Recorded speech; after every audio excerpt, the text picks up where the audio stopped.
Let's get started now. In the Shanghai Cooperation Organization the summit will begin in Samarkand today, the first in-person meeting of the world leaders since 2019.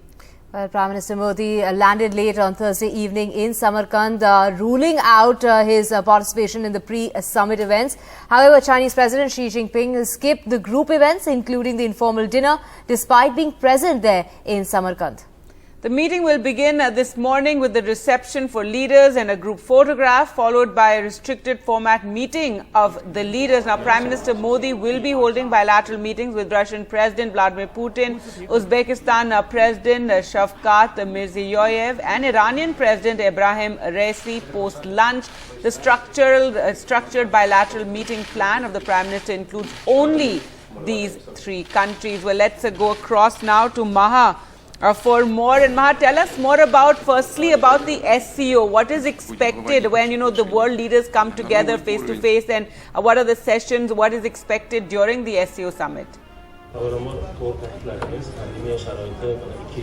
So there is going to be a restricted level talk, so that will be between the 8 members of the SCO.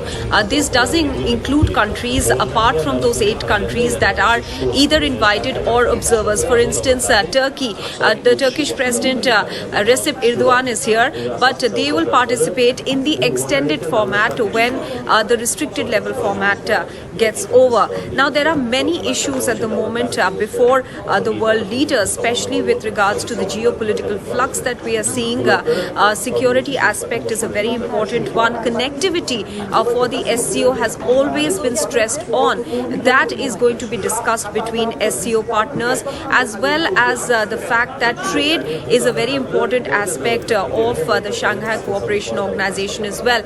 So you can see broadly issues related to these being discussed. Apart from that, climate change for the first time will come in a concrete form in the SCO. We are likely to see some deliberation on that, as well as something being put out in the statement as well. That's what we have learned.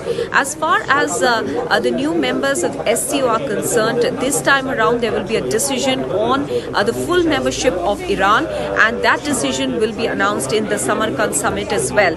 Meanwhile, what we also are going to see in the SCO summit is the situation that we are seeing on the ground at the moment, Ukraine. In that context, what is it that the SCO puts out? Although the host country Uzbekistan has already said, Gargi and Divya, that they do not want a confrontation, they do not want a controversy, they don't want to send out a negative message from the SCO summit. So we'll have to see how the statement is really worded, because here what we are seeing are so many anti-West voices which are very shrill at the moment. For instance, Russia, China, and the newest member that will be brought into the SCO, Iran. Apart from that, Belarus also is here participating in the extended format. They again are under US sanctions. So all of that is certainly going to be important for the grouping. Maha, besides that huge meeting that's planned with Russia's Putin, what else is expected? What else is the Prime Minister expected to be doing?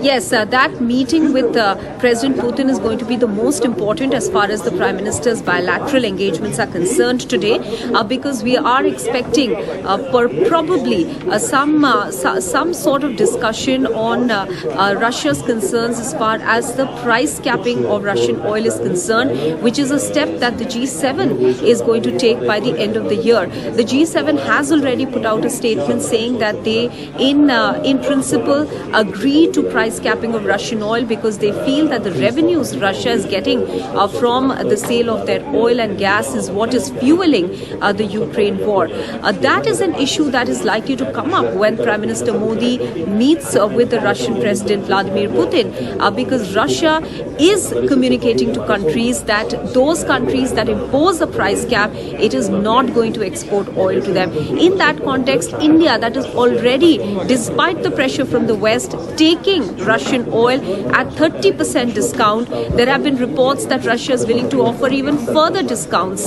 Perhaps that issue could come up during these discussions. Also, Russia has put out the agenda saying they will discuss G20 UNSC presidency of India, and the UNSC presidency of India in December this year is again going to coincide with the time that the G7's decision on price capping also kicks off. So certainly that is going to be important, especially in the context of the Ukraine crisis. We have seen yesterday President Putin, in fact, talking about China having concerns about Russia's invasion into Ukraine. Of course, they didn't use the word invasion. They said Ukraine crisis, and they are willing to address that. So will it be in a similar vein that President Putin is going to make his opening statements as far as Prime Minister Modi is concerned?